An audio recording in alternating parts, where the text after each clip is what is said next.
Louvado seja o nome de nosso Senhor Jesus Cristo, para sempre seja louvado. Quinto dia de nossa novena, com um tema que eu muito recebo. Nath, como é a vida no Carmelo? O que você viveu no Carmelo? Como discernir minha vocação? Traz um pouco do Carmelo para nós, com muita alegria, com muita satisfação. Primeiro vamos rezar e logo depois você vai ver todas as riquezas que eu vou trazer aqui para vocês sobre as nossas constituições. A regra de Santo Alberto, patriarca de Jerusalém, que escreve para os carmelitas, e este livro, O Carmelo Interior, que eu ganhei, muito especial, uso muito este livro, e você vai meditar comigo. Espero que esse vídeo possa te ajudar a discernir, que esse vídeo seja um bálsamo na sua alma, e você vai compartilhar com quem precisa, com quem deseja fazer esse discernimento, e esse vídeo será uma graça na sua vida. Em nome do Pai, do Filho e do Espírito Santo. Amém. Quinto dia. Demonstrou o poder de seu braço, dispersou os orgulhosos. Atos 1, do 12 ao 14. Deixando então a colina chamada Monte das Oliveiras, eles voltaram para Jerusalém, à distância de caminho de sábado. Todos unânimes eram assíduos à oração com algumas mulheres, entre as quais Maria, a mãe de Jesus, e com os irmãos de Jesus. Reflexão. A igreja sempre experimentou auxílio eficacíssimo da Mãe de Deus nas perseguições excitadas pelos inimigos da fé cristã. Desde os primeiros séculos de nossa era, os cristãos tomaram força e costume de invocar a Virgem Maria sob o título de Nossa Senhora do Carmo, como foi bem explicado já na resenha desse livrinho. Hoje também os cristãos, com frequência, invocam a Maria rezando: debaixo de vossa proteção nos refugiamos, Santa Mãe de Deus. E hoje, no lugar do Pai Nosso da Ave Maria, nós vamos rezar a Salve Rainha. Que você possa, nessa Salve Rainha, fechar os seus olhos e colocar sob a proteção de Maria as suas necessidades. Seja o seu discernimento, seja a sua família, seja uma saúde, seja uma decisão que você precisa tomar. Peça agora, neste quinto dia, já quase no final da nossa novena, que Maria olhe por você com muita sinceridade. Salve, Rainha, Mãe da Misericórdia, vida, doçura, esperança nossa, salve. A vós bradamos, degredados filhos de Eva, a vós suspiramos, gemendo e chorando neste vale de lágrimas. Eia, pois, advogada nossa, esses vossos olhos misericordiosos a nós volvei.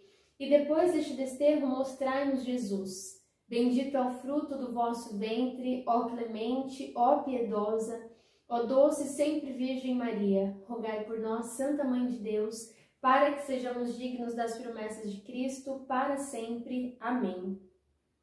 Venha, ó Deus, em nosso auxílio, a gloriosa intercessão de Nossa Senhora do Carmo, para que possamos, sob a sua proteção, subir ao monte que é Cristo, que convosco vive e reina na unidade do Espírito Santo. Amém. Em nome do Pai, do Filho e do Espírito Santo. Amém. O que é o Carmelo? Nós já encerramos essa novena. O que é o Carmelo? Como discernir se eu tenho vocação para ser carmelita? O que o Carmelo diferencia das outras ordens? Então vamos começar por essa última questão. Cada congregação, cada carisma, cada ordem da igreja, cada uma corresponde a um chamado específico de Deus. Aqui nos nossos baluartes nós temos Dom Bosco, por exemplo, que é salesiano. E os salesianos correspondem a um chamado específico, dentro da pedagogia, dentro da realidade escolar.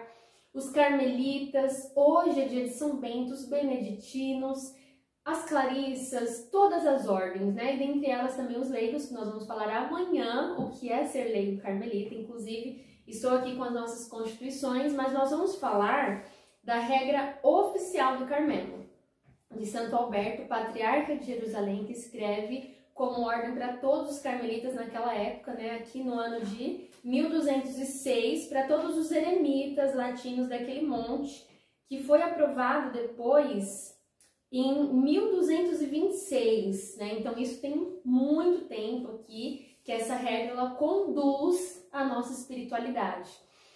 Então, o que diferencia Cada ordem ela corresponde, alguns para a parte mais pedagógica, alguns para a parte mais ativa, os camilianos para a parte mais hospitalar, né?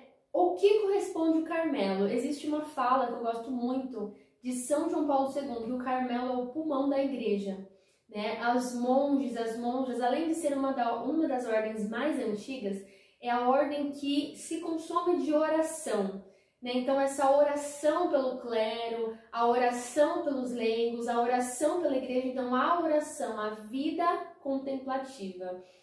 Claro que ao surgir ali no monte, né, porque o Carmelo é uma montanha em Jerusalém, Santa Teresa e São João da Cruz, ao reformar o Carmelo, eles trazem muito isso também, essa questão da elevação, da subida. Santa Teresa traz um castelo, né? Então esse castelo, que também ela vai tratar depois no livro do Caminho da Perfeição, esse castelo, esse caminho de perfeição, sempre uma subida, sempre uma elevação. São João da Cruz, na subida ao Monte Carmelo, sempre uma elevação, desprender-se dos bens, desprender-se de si, desprender-se dos apetites, desprender-se de tudo aquilo que é ninharia da terra, para você se elevar. Então essa questão da elevação, além de ser comum em todos os carismas, né? Todos os carismas da igreja precisam corresponder a isso.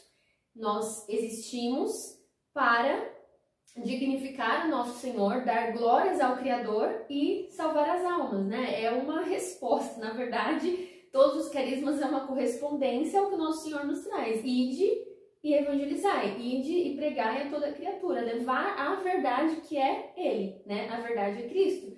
Então, os carmelitas, tal qual todos os outros carismas, precisam revelar a face que é Cristo, né? E muito nessa questão também do escondimento, então é como se fosse um paradoxo. Por exemplo, as monjas. Nós temos Teresa de Lisieux, que é padroeira das missões, sem nunca ter saído do claustro.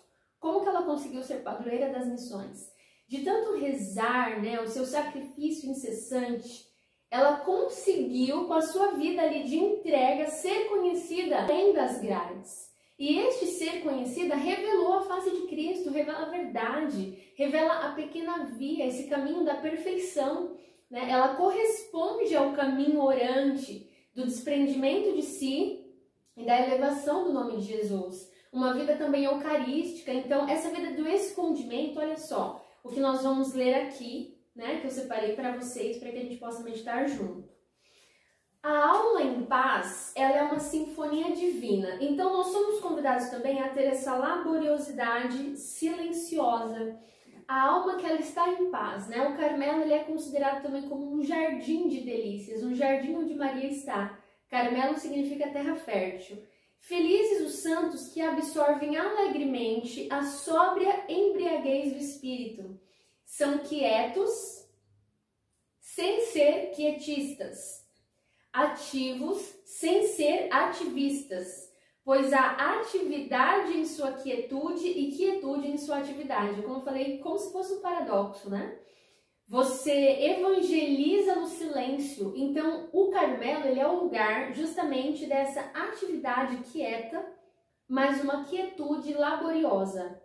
Você está em contínuo, inclusive isso faz parte da regra, né? No parágrafo 20, quando Santo Alberto ele escreve, vocês deveis sempre empregar-vos em algum trabalho, para que o demônio vos ache sempre ocupados. Então, o carmelita, ele não se contenta com a ociosidade.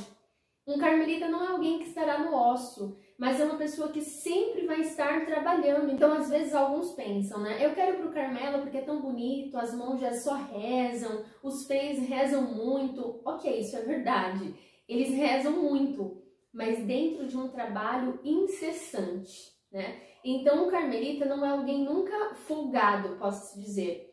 Além daqueles que são contemplativos e ativos, como, por exemplo, tem os carmelitas mensageiros do Espírito Santo, que eu fui, inclusive, contemplativo e ativo, né? Contemplar para evangelizar, esse é o carisma deles. Mas, por exemplo, as monjas e os frades, eles vivem sim na clausura. Porém, uma clausura laboriosa, não existe folga, não existe o ócio, não é para existir.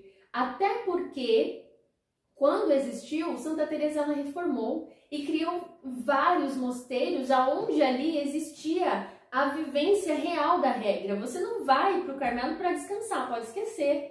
Não existe isso, né? Ir para o Carmelo para descansar, pelo contrário, às vezes lá eles trabalham muito mais que nós. Uma rotina austera, né? Uma rotina de ascese. Ascese é isso, é você se elevar a alma, se desprender de si, se desprender do mundo para subir esse monte que é Cristo, né? E numa vida de perfeição. Aqui eu juntei algumas palavras de João da Cruz, Santa Teresa. Você renuncia, mas numa contínua laboriosidade. E qual que é o fim? Encontrar a Cristo, né? Encontrar a Cristo, como todas as outras ordens, com algumas características específicas, né? E aqui nos diz sobre a árvore plantada à beira da água. Santa Teresa, ela compara muito a vida interior como um jardim, como uma árvore plantada à beira d'água que dá os seus frutos ao seu tempo, mas ela diz dessa permanência, a árvore ela é silenciosa, né? Então, quando nós temos todos esses atributos, o silêncio, a permanência da árvore plantada à beira d'água, onde é Nosso Senhor, ela diz também das virtudes que Deus planta como esse jardim. Então, o lugar da contemplação, onde você olha até para os bens criados, São João da Cruz, ele traz muito essa questão da contemplação dos bens criados, o céu, o castelo mesmo, o diamante, todos os bens, os artifícios, é levado numa ótica de contemplação, mas sem se deixar realmente a razão. Um carmelita é alguém contemplativo, mas não é alguém alienado, né? Ele vai contemplar, ele vai meditar sobre todas as realidades, tendo em vista a razão. Inclusive, eu aprendi isso muito depois, porque quando eu entrei no convento, eu era completamente alienada. E que graça, eu digo que eu me tornei carmelita quando eu saí do convento, porque lá eu tinha uma visão completamente arbitrária. Quando eu saí, eu comecei a estudar Teresa, comecei a estudar João da Cruz, e hoje eu ainda não tenho fotos, não tenho nem a parte inicial ainda ali como os leigos. Amanhã a gente vai falar sobre isso, eu estou no início, né, dessa caminhada.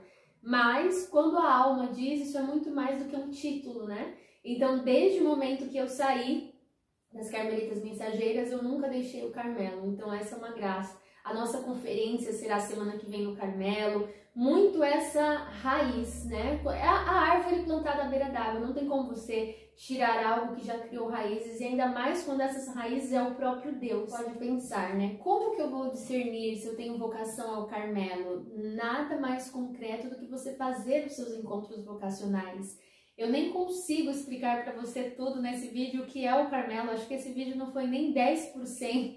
Com certeza não foi, porque o Carmelo é muito mais. Esse caminho de subida, essa ascensão, né? De fato, você vai conseguir tocar quando você fizer um encontro, você passar alguns dias, talvez, com as monjas, com as irmãs, com os frades, para conhecer mais e saber, eu tenho essa vocação, se eu quero ser leigo carmelita, visitar uma comunidade, vejam como eles vivem, né? Assim como eu me lembro do Evangelho, quando eles perguntaram, mestre, onde moras? Vinde e vede. Não adianta simplesmente você ouvir, mas ir e ver, ir e viver. Me conta aqui, esse vídeo, ele respondeu alguns dos seus questionamentos ou ele colocou mais desejo de você conhecer o Carmelo, né? Se você já tem esse desejo, aumentou o desejo, respondeu. Então me conta aqui, responde, né, nos comentários, que eu vou gostar muito de saber aqui o que essas palavras motivou em você. E saiba, isso não é nem 5% do que de fato são as constituições. Apenas uma base, né? Como que a gente vai contar em 15 minutos o que é toda uma história, o que é toda uma verdade, toda uma essência? Só um pouquinho mesmo para que você possa experimentar, né? Então vamos finalizar esse dia pedindo a Nossa Senhora que realmente possa trazer mais almas contemplativas, mais almas ativas no seio da igreja, sacerdotes fiéis, leigos, famílias que gerem almas para um tempo novo, né? Nós estamos em um tempo tão criterioso e um tempo que tanto precisa de sinais, de luz, de contemplativos, de pessoas que enxerguem a vida de uma forma mais orante, né? Então que nós possamos subir esse monte da vida de oração, subir esse monte da perfeição, olhar a vida de uma forma diferente, né? Nossa Senhora, glória e esplendor do Carmelo, rogai por nós. Encerramos esse 5º dia, rogai por nós, Santa Mãe de Deus, para que sejamos dignos das promessas de Cristo. Amém. Amanhã, sábado, eu espero aqui o que é ser um leigo carmelita, como vive um leigo carmelita, quais são as responsabilidades, com que o leigo carmelita se compromete, né? Então, acompanhe, ative as notificações para que realmente isso possa fazer mais sentido para você e compartilhe esse vídeo. Deus abençoe você. Em nome do Pai, do Filho e do Espírito Santo. Amém.